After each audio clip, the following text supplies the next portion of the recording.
आता जाणार आहोत पुण्याला. पुण्यातही रात्रीपासून मुसळधार पाऊस सुरू आहे. 10 वाजता खडकवासला धरणातून 1400 क्युसेक पाण्याचा विसर्ग केला जाणार आहे.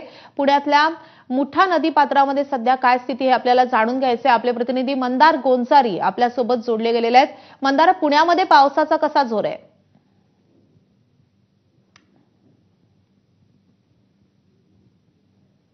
संततधार सुरू आहे आणि यामुळे पुण्याला पाणी पुरवठा करणारी जी 4 धरणं आहेत, खडकवासला जी धरण साखळी आहे, त्या धरणांच्या पाणीसाठ्यामध्ये देखील वाढ होते आहे आणि त्यामुळे सकाळी 10 वाजता 14,547 क्युसेक्सनी मुठा नदीच्या पात्रामध्ये पाणी सोडण्यात येणार आहे. आता आपण हे पुण्याचं मुठा नदीचं पात्र बघतो आहोत. या ठिकाणी भिडे पूल आहे, जो अजून पाण्याखाली गेलेला नाही. मात्र 14,000 क्युसेक्स किंवा त्याहून अधिक जेव्हा पाणी सोडलं जाईल तेव्हा काही तासांनी तो पाण्याखाली जाईल आणि त्याचबरोबर जे नदीपात्रातले रस्ते आहेत ते देखील बंद करण्याची वेळ येऊ शकते जर पाऊस असाच पडत राहिला आणि धरणातून पाणी जर असंच सोडण्यात आलं आणि त्यामुळे साहजिकच पुण्याच्या वाहतुकीवरती याचा परिणाम होणार आहे.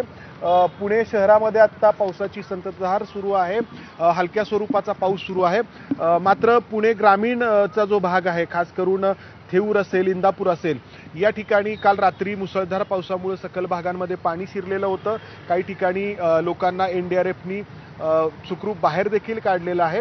मात्र आत्ताची परिस्थिती अशी आहे की पुणे शहरामध्ये वाहतूक व्यवस्थित सुरू आहे. मात्र जर पाणी सोडणं धरणांमधून असंच सुरू राहिलं, अधिक मोठ्या प्रमाणात जर पाणी सोडलं गेलं तर पुण्याच्या नदीपात्रातले रस्ते बंद होऊ शकतात आणि हा भिडे पूल जर पाण्याखाली गेला तर साहजिकच नदीपात्रातले रस्ते बंद होऊन पुण्यामध्ये वाहतूक कोंडीचा प्रश्न निर्माण होऊ शकतो.